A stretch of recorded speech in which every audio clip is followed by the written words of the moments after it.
Hey everybody, welcome to the Not So Famous Podcast. This is episode 46, and hopefully we got take three. We've been recording, and we get through like 30, 40 minutes of a podcast, and then for some reason the program we're running just turns off the audio. And then, or we started this podcast, and we started it was running, immediately turned off. Went through 40 minutes again. Something like that. And nothing was recorded. So, but I guess we'll just pick up where we left off at. And my first Pepsi. Yeah, your first Pepsi. Going through all those recordings, you're on your second Pepsi now, and I think you're going to be getting your third by the time we're all done with this. But going back to what we were discussing about how liberals think they're being censored, right. And the way I'm seeing this, because I haven't noticed any liberal platforms being censored. I haven't at all. Google has been censoring Republicans and conservative thought, conservative views all across the internet. Right. But liberals, where do you see Democrat views being censored? I can't see this anywhere. I don't know if you have seen it anywhere. And in my mind, I think Democrats feel like they're being censored because they see an opposing thought. They see a conservative thought, and they're like, they're censoring me. And it's like, no. That's just somebody who just disagrees with you. Right. Just because someone disagrees with your viewpoint is not censorship. Censorship is me saying you are not allowed to say that. That is censorship. Right. Now, of course, censorship can fall within reason. Like, you can't say, bomb on a plane. There is a certain... Well, actually, you can. Well, yeah, technically, yes, you can. And there are repercussions. Right. But, so the idea of that, like, fire in a crowded room, like, you can actually say those things as long as you're not trying to cause panic. Like, you know what I'm saying? Like, if there's a fire, if there's a bomb. Right, you can't say right, and not be in trouble. But if there's no fire and there is no bomb and you just say those things, then that's a problem. Right, that's problematic. And no one would stop you from saying that, but there is consequences of you end up saying that, and then with what your mindset is or what your intentions were of saying it. But I think that's what Democrats are thinking right now. Correct me if I'm wrong. Do you see that as well? Yeah. Just from the things I've seen is having more conservative thoughts attacked. I mean, I watch people on just my Facebook, people that I know are liberal, and if you try to talk to them, they censor you from themselves. Like, I've had at least 2 that have outright blocked me from their pages. Like, completely, like, unfriended me and everything. Because I brought up conservative facts. Right? And then I've had conversations with people that are liberal, and instead of dealing with the actual topic, they just ridicule.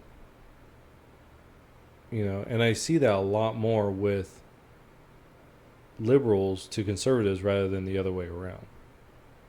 I mean, I personally have been, like, brushed off for just being a guy, right? So my perspective doesn't matter just because I'm a male, but it's conservative. It's because you're a conservative male, right? Because if you're a liberal male, then you would tote the line, right?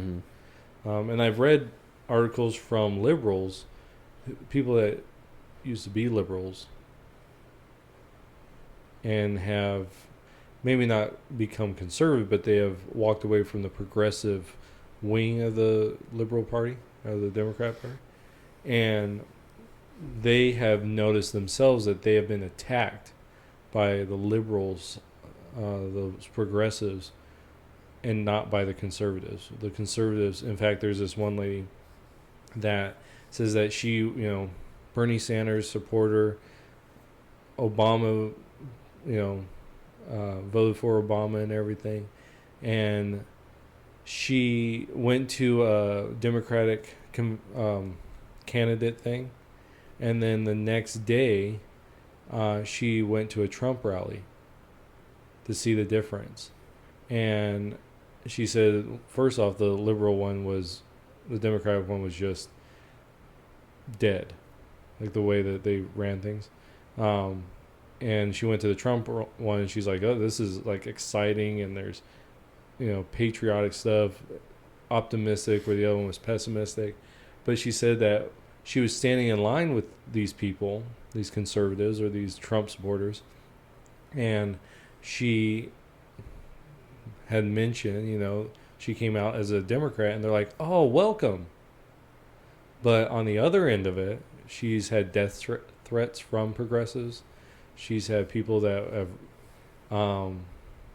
who have, because she does a home business, she had people who she never had dealings with put on like Yelp reviews and everything about how she's a horrible business person and she doesn't do good work and she doesn't, she'll steal your money and all this stuff. So yeah, I think there's a definite censorship by the progressives, especially, of conservative or I don't even think it's necessarily conservative. I think it's non-progressive thought. If you're non-progressive, then you are nothing. So it seems like they're slowly killing themselves, and they're attacking their own kind. Oh yeah. And like we saw this with J.K. Rowling, right? She's liberal. Yeah, and she's pro-LGB. Yeah. Not T. No. But she's pro-LGB. Because she didn't want the T in her books. Right. Or in a movie. Well, she didn't want the T in... She doesn't believe in it. Mm-hmm. She's like, there's two genders. You can't be a man dressing up like a woman. And be called, and be a woman. And so, yeah, and she was attacked for it, and people are like, boycott her, and all this. So. And I think it's. And Dumbledore's gay. Wait, what? You didn't know that? She says Dumbledore's gay. Him and that other wizard that. But no, I don't want to hear it. Okay. I really don't want to hear it because you're going to ruin Harry Potter for me. But are you serious though? If you say Hagrid, I'm going to be really grossed out. It's what is the wizard he defeated? Voldemort? No. Voldemort came later. After Grindelwald. So before the Harry Potter series, right? There was another wizard named Grindelwald. And he was like a precursor to Voldemort. Mm. And so he supposedly they had a relationship with each other. Oh. I don't know what that means because she never talks about it, right? She kind of stays away from it. But she came out later and said, yeah, he's gay. Why? I don't know. Why? But that's the thing is, so she's pro LGBT, and she came out against transgenderism, and people are just shutting her down, even though she is a progressive in that sense, Mm-hmm. And so, but which makes you wonder if it's like, because I think us as the conservative side will be like, come to our party, we will show you around. Yeah, because we want to have these conversations. Yeah, and I think that's where things like people enjoy the conservative party is where you are more than welcome to ask questions. Ask the questions that you would like. Ask as many as you'd like. Right. Please Debate ask the questions. ideas. And I think that's the perfect concept for conservatives is debate those ideas and let's find the answer. Where liberals are, don't ask questions, don't debate, don't just take it. Yep. Drink the Kool-Aid and follow along. Mm-hmm. Yeah, and so this whole conversation has stemmed from this article that's talking about how, I'll give the article name, a surprising percentage of college students find violent censorship acceptable to some degree. And even though it's 80% say no, there's still that 20% that says yes. And it's the mere fact that 20% got to 20%. And it slowly climbed up. It's actually 18. Oh, okay, 18%. So, But it got to 18% because it slowly climbed up. And we are having a move. And again, this was across 55 campuses. Surveys were done for like 20,000 people for each campus. right. And so that is a lot of people, but it's not the entire campus. Right. It's That's 40,000. Oh, 40,000. That's more than we're. Yeah. It's 4,400. Okay. I believe that. So 4,400 people? Yeah. That's a lot. That is a lot. And 1/5. but that's excluding the rest of the campuses. It's excluding the other campuses that weren't surveyed, high school students, and people maybe who've just graduated. I want to add more to this. Go for it. So those that attended an Ivy League school, so we're talking Yale, Princeton, Harvard type schools, they said that shouting down a speaker or preventing students from entering an event, okay, is either always or sometimes acceptable, okay? 36% of those attending those Ivy League schools said it was okay to shout down or to keep people from attending the event. Ivy League schools, okay? Compared to non-Ivy League schools at 27%. So the more elite schools, the more where people send their kids, like they want them to get into these schools, they're more likely to censor than non-Ivy League schools.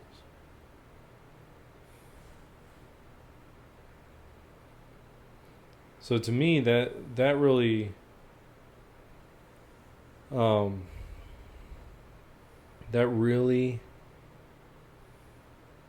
shows you that it's an elitist thing.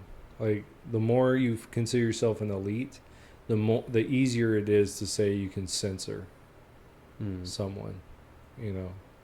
And I say that because the top schools, right, that got the best freedom of speech thing. One is the University of Chicago, which that interested me, and one is USC, so University of California, Los Angeles. But that's interesting. Really? Yeah. The other ones are Kansas State University, which makes sense to me, Texas A&M University, and Arizona State University. Oh. So, yeah. But one last thing. Out of guess how many, 55 campuses, right? Guess how many of those had a predominant liberal viewpoint? What they would consider a dominant liberal viewpoint. 55 campuses. 42. That's close. 44. Wow. Yeah, 80% said that they were, the study concluded that they were liberal in their viewpoint. See, and this is where I think that number would be higher if they really surveyed every college campus and tried to survey at least majority of the students. Mm-hmm. But we can see already our college education system is turning liberal. And this is the kind of stuff they're teaching our students. Yeah. I mean, if someone opposes your view, you need to punch them in the face. Right. I mean, censor them, but don't let them censor you. Right. That just really infuriates me. And it makes me wonder how much of our high school, what the number is for that. Mm-hmm. And I believe that number's higher. Oh, yeah. I agree. Because, you get them believing or starting to believe that thought process before they enter college. So when they're in college, they can expand that liberal thought more. Right. You know what I find interesting? So working with teens for the last 13 years, right? I found that children and junior hires are more conservative than high schoolers. That when we talk about things like abortion, gun control, things like that, because you've said when we've had discussions like this, the teens were more likely to be more on the conservative side. Yes, and it was interesting to see how engaging they were. Right. And wanting to understand. Right. It's not saying that they want to pick a side on gun control, but to understand what it means and understand both thought processes. They seemed more understanding of accepting to question. Right. And then I saw, because I've watched those teens grow up, right? Mm-hmm. When they start getting late into their high school, their views change. Like on abortion. Like I watched one girl go from abortion is wrong, completely wrong, without being prompted. We were having a discussion, and all I said was, what are your guys' thoughts? And she was one of the ones first hand raised, abortion completely wrong. In high school, that changed for her. I don't know why, but now she believes that abortion almost any time.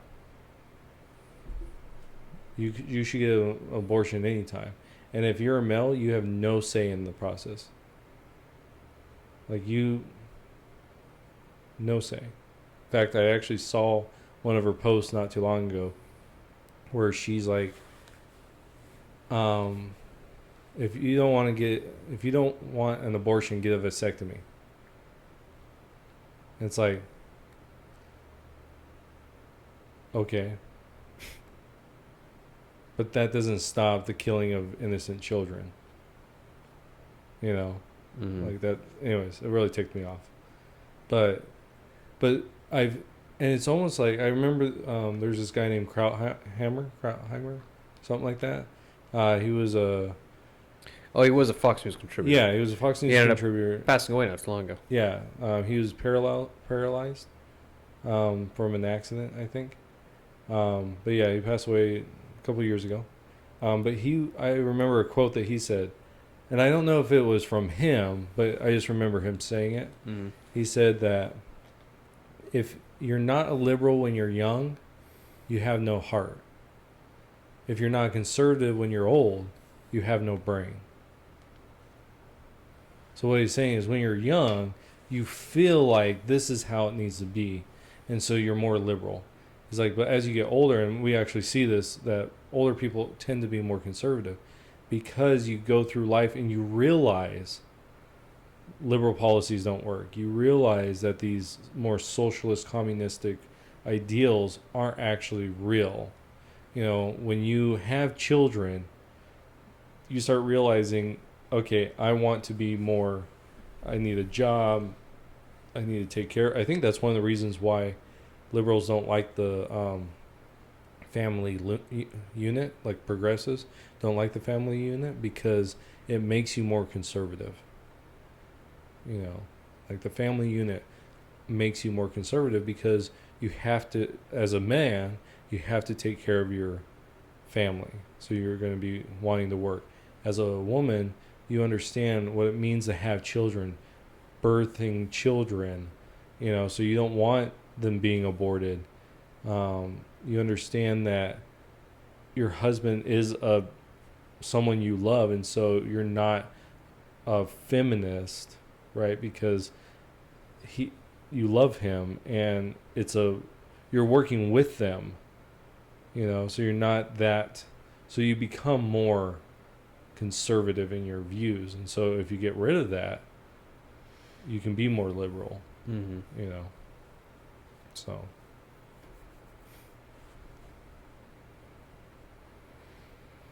yeah. All this liberal talk makes my head hurt. All right, you ready for another one? Yeah, go for it. All right. This is in the vein of militia. Okay, militias. And I read, it was weird because like a bunch of things came out real quick. Mostly because of the Kenosha kid. You remember that? Okay, so Kyle Rittenhouse, for those of you who don't know, 17-year-old guy, was in Kenosha, had an AR-15, shot 3 guys, killed one. Yeah, killed 1, maybe 2, and destroyed 1 guy's bicep. I can't remember. I know he killed the pedophile. And I believe it was in self-defense. In fact, I guess some video came out not too long ago that even showed even more that was self-defense. There was a Molotov cocktail being thrown at him. Right. Yeah. Yeah, and so I think what's going to end up happening is he's going to be, the only charge that they're going to have is possession of a weapon that he shouldn't have had. I think that's just going to be a slap on the wrist, type of thing. I think everything else is going to go away. It's not in the, if you notice, it's not in the media anymore. Instead, the whole thing changed to militias. So I'm going to give you 3 articles, and I think that this is where it's going. So one is from NBC, or it might be MSNBC, but it's that, NBCnews.com. This is Kyle Rittenhouse and his militia defense ignores that private paramilitaries are illegal. So this is interesting. So it talks about this idea of like there needs to be, or that militias are, or these paramilitary groups are illegal, right? So, go ahead. You're still reading the articles. No. I'm just. So, but these paramilitary groups saved a whole, like, a crap ton of buildings in Idaho. You heard about that, right? Say it again. That this paramilitary, quote unquote, stood outside to stop the protests from burning down a bunch of buildings in Idaho. Right. And I think this all ties back into the presidential debate when we had our moderator go ahead and questioning President Donald Trump about denouncing white supremacists and the militia. Right. As terrorist groups, right? Yeah. And I think they're including Kyle Rittenhouse, acts like that. The militia that was up there in Boise to stop the burning and destruction of properties. That, they're trying to get the president to denounce those things. Correct me if I'm wrong. 'Cause that's the militia, right? Say that again? So you got your militia up there in Idaho. Right. You got Kyle Rittenhouse. Right. And then you have this article here. Mm-hmm.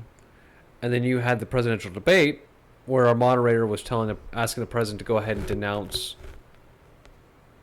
What is it, the KKK or white supremacy? Yeah, he said the white supremacy KKK, and then he asked who Trump asked who, and Biden said the Proud Boys.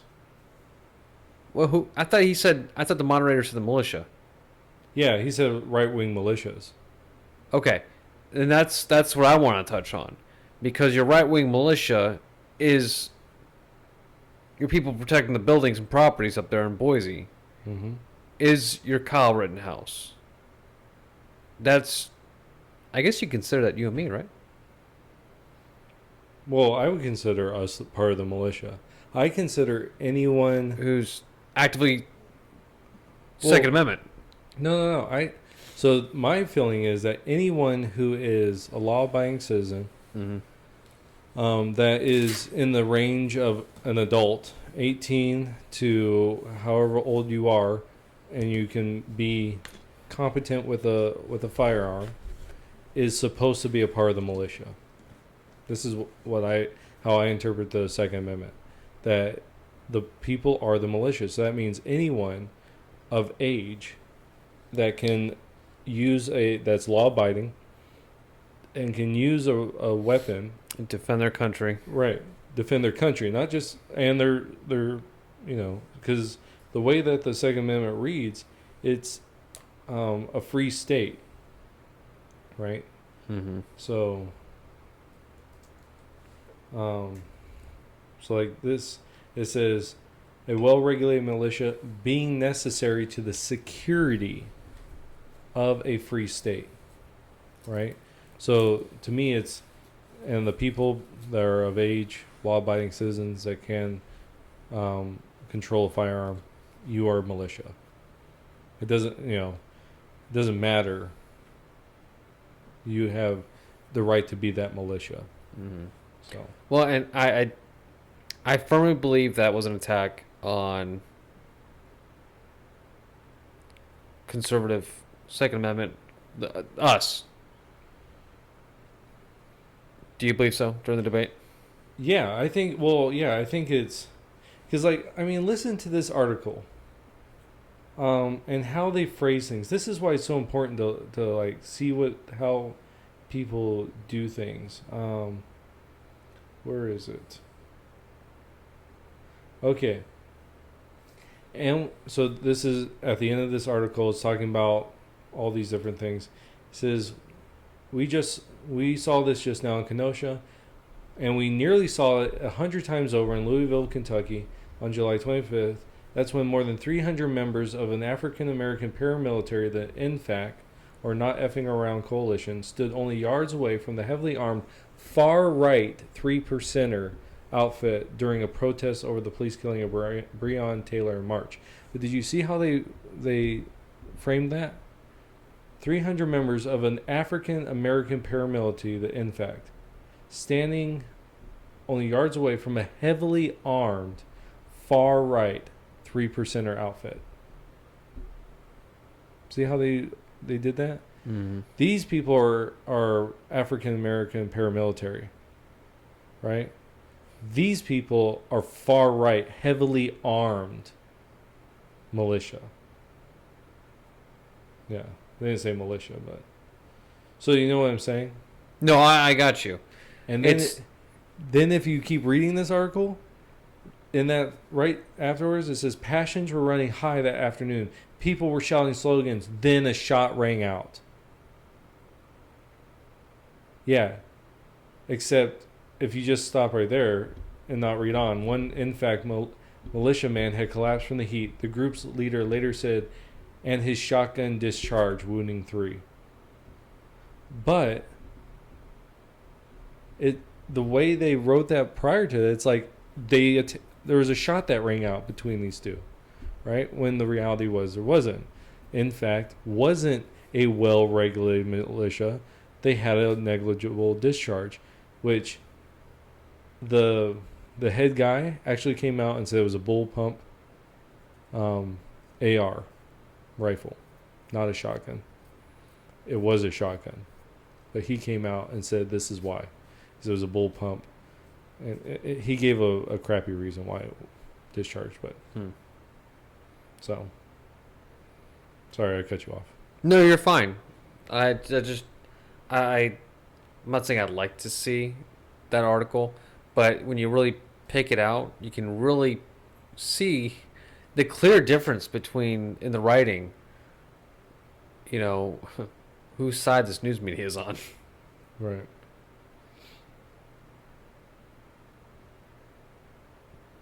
Well, see, this is the thing is,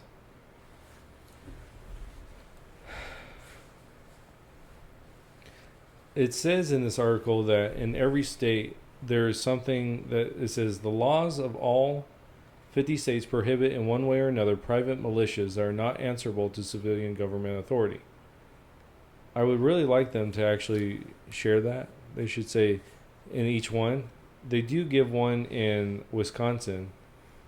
It says Article 1, Section 20 of the state constitution says that the military shall be in strict subordination to and governed by the civil power. It'd be interesting to know how they define military, right? Mm-hmm. But They should make a liberal dictionary. yeah, And because I'm really curious to see how they define certain words. Like censorship. You know? Someone should really make up a book about that. I think that'd be pretty funny. The liberal dictionary. yeah.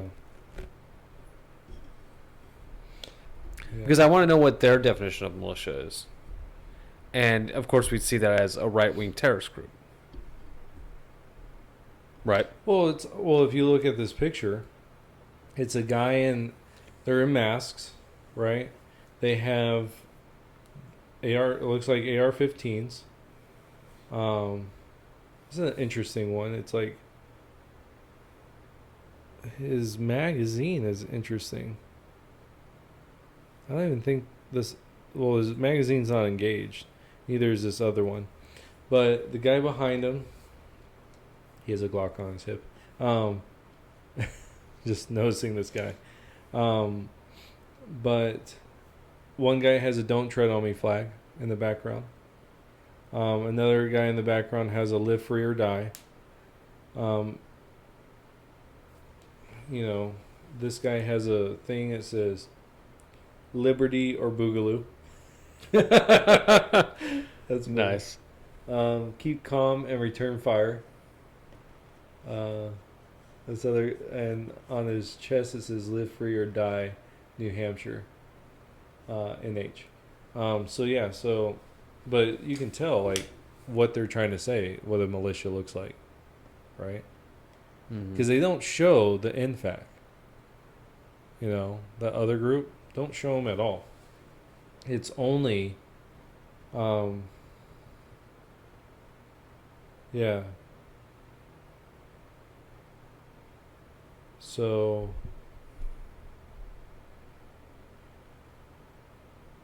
yeah, they don't show anything else kind of tie militias to this. So it's kind of like, this is what a militia looks like.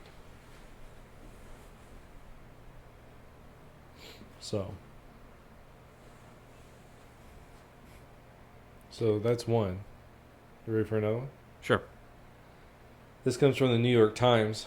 The veterans fortify the ranks of militias aligned with Trump's views. It says the vast majority of veterans do not join militias, but some fast-growing militias have many veterans among their ranks. This is because they're emboldened by President Trump. This article says that 25% of militias might have veterans or active duty members. These experts estimate that there are some 15,000 to 20,000 active militia members in around 300 groups throughout the U.S. Yeah, because when you fight for your country, you preferably don't want to lose it. And that's what we're seeing right now. So the veterans that have risked their lives is standing up saying, no. We're gonna keep our country, and we're gonna, take back our freedoms. Right. I want to know what the age range of these veterans are. I think these are like, post 9/11. Yeah, it'd be interesting, huh? Do we see Vietnam vets in this? Do we see, or these like post 9/11, like right after 9/11 during that like spike in recruitment? Yeah. Or do we see that in later recruitment? Like myself. Mm-hmm. I like to see what this age range or recruitment time for these veterans are. Because I think 2 podcasts ago, or last podcast, you were bringing up about how many veterans or active duty. Did you bring up something about how many active duty soldiers support Trump? No, we might have. It was like 20,000 or 22,000 people. There wasn't a signed it. lot.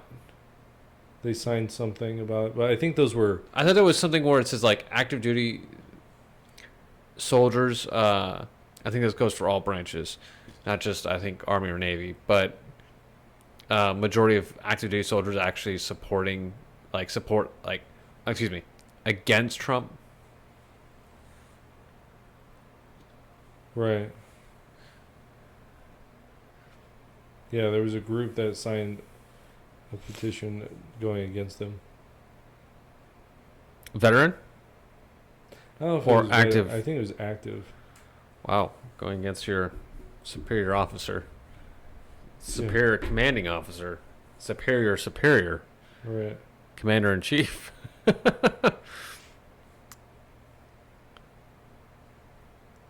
I'm trying to fact check this thing real fast. What? These people, because what it is it.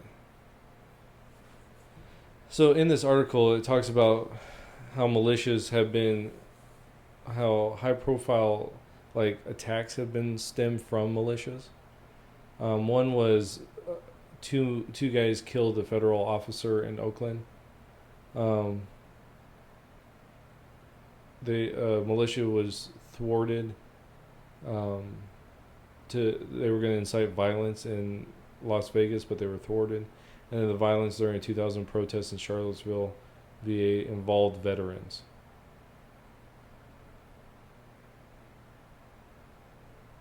So Yeah, it'll be interesting to see those fact check. yeah, I was trying to look through them real fast, but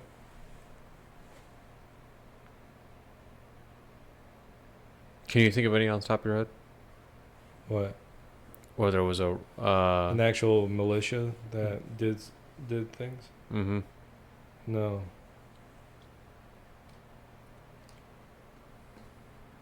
See, what's interesting is they don't talk about what's going on in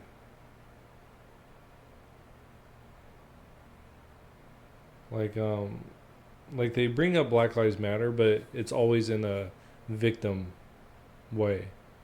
It's like the militias are out to get the Black Lives Matter, you know. And then here's one, this group, the Oath Keepers. They talk about how this group is, drawing in a lot of veterans and law enforcement.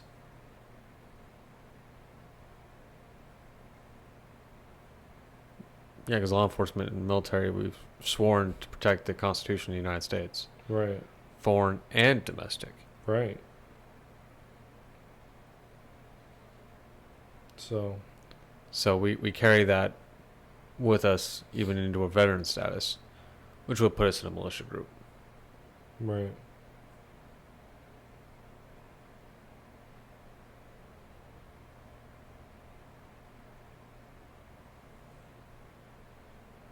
Yeah, so and then the last one, this is why I bring up the militias. So this was happening at the height of the fires, which said the fires aren't a big deal in Mm-hmm. And even though they're still battling them, they're not a very big deal in media. So, this is from Oregon. Armed civilian roadblocks in Oregon town fuel fears over vigilantism. It says people driving in Corbett describe being stopped by militias and asked to identify themselves as fires burn. And so one sign in the picture says looters will get shot. Now see, I understand this because if you go back to what happened in Katrina, right, in New Orleans, people were going in and just stealing people's stuff.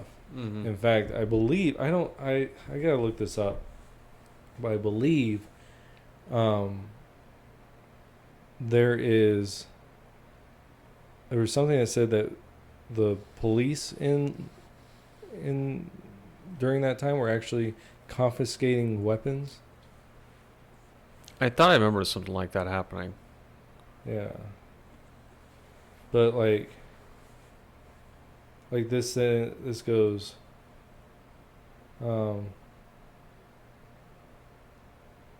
Robinson says she and her children were stopped in their car between 6:30 and 7 p.m. on Friday at the junction of Loudon and Little Page roads at a roadblock with at least 4 vehicles parked nearby. And so they did it. It says the man who stopped her, most of whom were armed, were dressed in hunting style clothes, camouflage, she said, and did not identify themselves or mention any legal authority under which they were acting. Robinson says she was questioned by a heavily armed man carrying AR-style long gun and a visible... Hey, at least they said a long gun. She said the man asked at one point, "You're not from around here, are you?" Which Robinson, who is African American, understood as having racist overtones, which it's possible. Eventually, the man let her pass onto her friend's house. On her return journey, she was stopped again. Said she saw 2 Multnomah County Sheriff's Office cruisers stopped by the roadblock and an officer talking with one of the people running it. She said the deputies did nothing to intervene in the illegal stop. Yeah. So I bring this up because okay.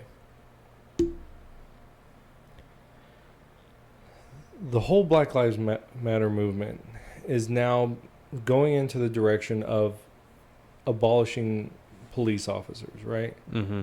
That's kind of died down. I don't know if you've noticed. They're not talking about that in the news anymore. The whole defund the police and stuff. Because it started as defund the police, right? But when it actually was coming out, people were saying when we mean defund the police, we mean completely. Like it's not take some money from them, right? And then I was reading articles. I think we actually talked about this about people who are wanting to like self-regulate their places, right? Mm-hmm. Okay, that's exactly what these people are doing. There's fires going on. They want to make sure looters aren't coming in to steal people's stuff. They're self-regulating, right? And even this lady said she was let go. They didn't detain her, right? They checked. And who knows, maybe they were calling the cops. But when you have fires going on and people had to evacuate, that's right pickings, right? Mm-hmm. And yeah.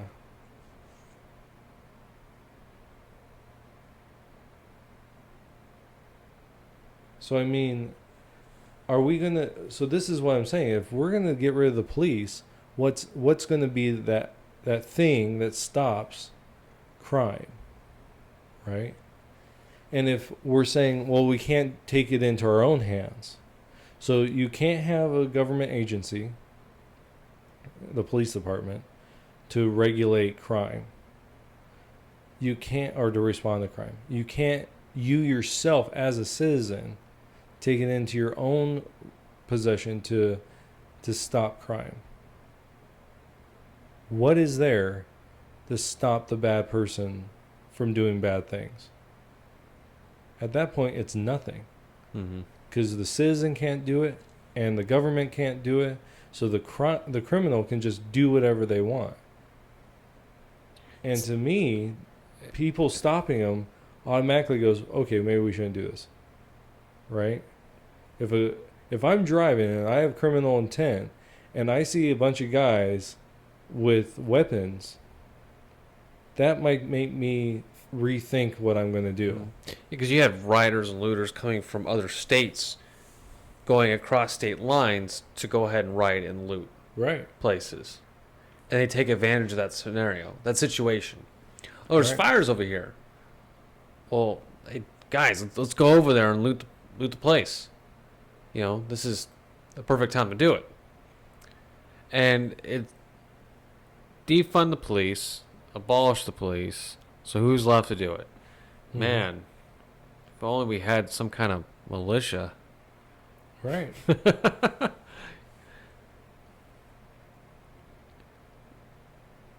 Yeah. And that's the thing is like there has to come a point, and I think, people are talking about a second civil war, right? It's going to come to a point if we continue down the way we are, it is going to get to that point. It's going to be open violence at some point. Between militia and protesters. Yeah. Well, not so much the protesters, just criminals. Criminals. Yeah, let me rephrase that. Not protesters. Because in the guise of protesting. Right. Like what we see right now. Yeah, what you see in Baltimore, what you see in Wisconsin, you saw in Oregon still going on. Mm-hmm. Yeah. Yeah, because I want to make that distinguish between protesters and rioters under the guise of protesting. You know? Right. And so it's just, to me, it keeps going down to this point where it is going to get to a point of, well, what are we going to do? Mm-hmm. And are we going to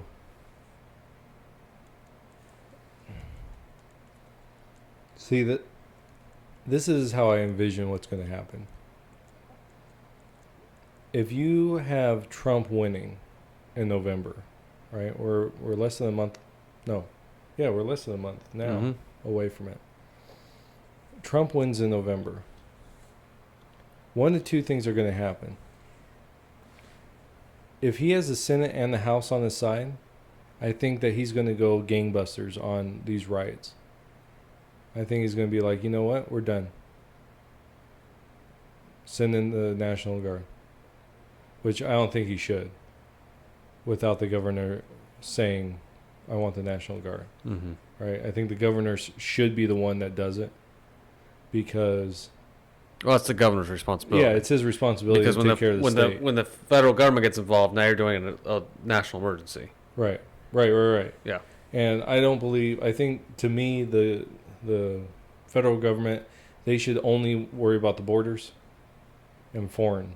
Like, that's all I think they should do. In fact, I think they should decentralize the FBI to be more of a state-by-state entity that they can communicate, but disband because, but I can, anyways, or diminish their responsibilities. Anyways. Mm-hmm. So I think that you just stamp them down, right? Because I think it's going to go up. I think that if Trump wins, everything's going to escalate. Even if he wins in a landslide, I think it's going to go that way. Because I think that Biden's camp will protest. They'll contest the election no matter what. Unless Biden wins, their camp is going to contest the election. Hillary already said to do it. And so I don't think that they're going to allow that So I think that the riots will get worse.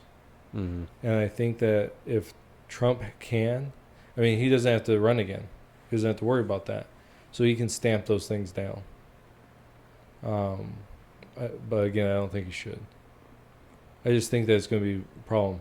If Biden wins, I think the problem is you're going to see an uptick in crime because it'll be a national movement because Biden's going to be pushed away and then you're going to have Harris in there. And Harris is going to be the first female president, right? Not elected, but just the first female president. And she's going to push a lot of radical agendas. I think that big time police reform is going to be one of those big time things she's pushed. And I think you're going to have a huge reduction in the way police could respond to things. And you're going to see a huge uptick in crime because of that. And so I think you're going to see more people become radicalized into militias because they're going to see the cops aren't doing it.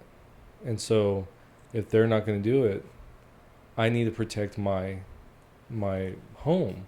I need to protect my neighbors. And they're going to get to that point where it's going to be more conflict. And I think you're going to see more active conflict between the two. Right now it's kind of like if you watch these militias, they actually just stand around. You know, they're not conflicting. They might be yelling and you might see a couple punches, but it's not like you go out there and it's a war. It's a bloodfest going on. Yeah, like they're actually shooting at each other. They're making military decisions. You know, they're flanking people and they're, you know, doing all these things. They go out there, they walk around for a couple hours with their guns and dressed, you know, and they go home, have a beer. You know, this isn't a war, at least not a physical war. But either was, if you walk through the Civil War, it was brewing for years, like we're seeing now. And I think if Trump wins, it might be a President Lincoln situation, because when President Lincoln was voted and won, right? He won the presidency. That's when the South said, "Peace, we're out." You know, and that's when the Southern Democrats said, "We're no longer going to participate in this." And I wonder if that's what these other Democrats will do.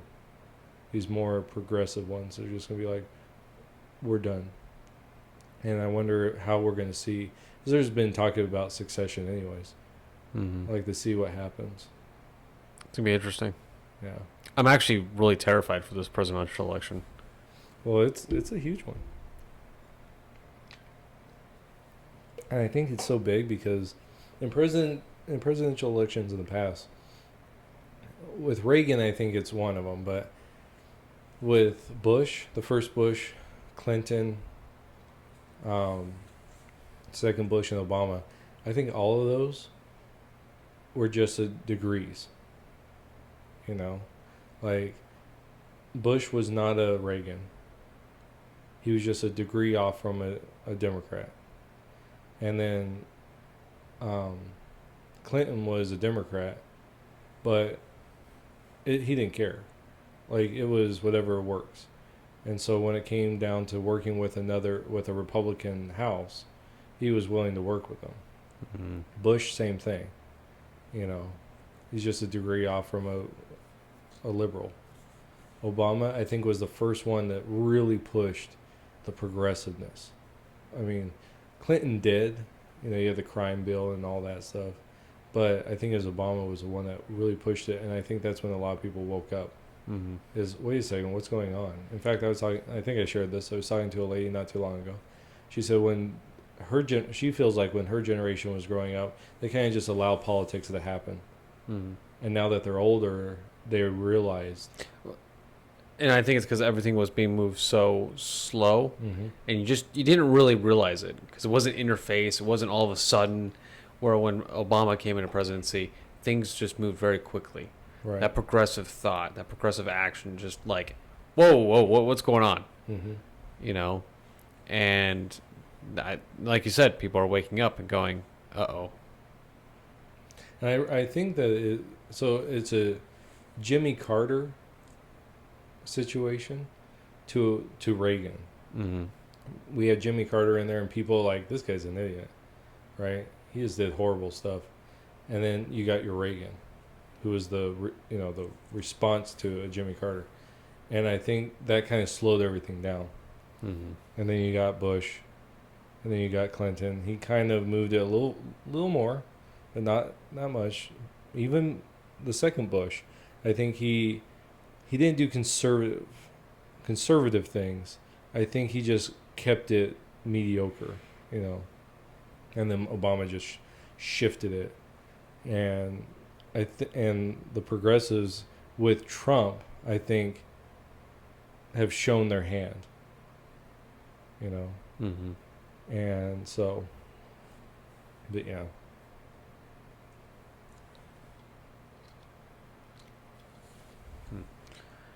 I'm really interested in this I'm interested. I'm terrified and excited for this new election coming up. We It's have about to be over. we have our theories, and yeah, I guess we'll just see what happens come election time. Mm-hmm. We should hold our podcast during the election and watch the live. The live feed. Yeah. Oh my goodness. I've had my feet up this whole time, and now I'm feeling it. Well, do you want to end the podcast here? Yeah, we can do that. All right. Well, for those that have were listening, thank you so much for listening. And if you guys like the video, please hit the like button.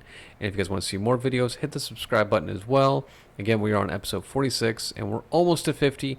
And if you guys have any comments, suggestions about our podcast, or even want to debate us on our recent topics that we've been discussing, please leave a comment below. We'd like to go ahead and get you guys' feedback, whether or not, even if you don't like this and want to put up some kind of criticism on how we can be better or whatever, feel free to go ahead and leave a comment below. But I guess, like always, we'll see you guys in the next podcast. Take care. Bye.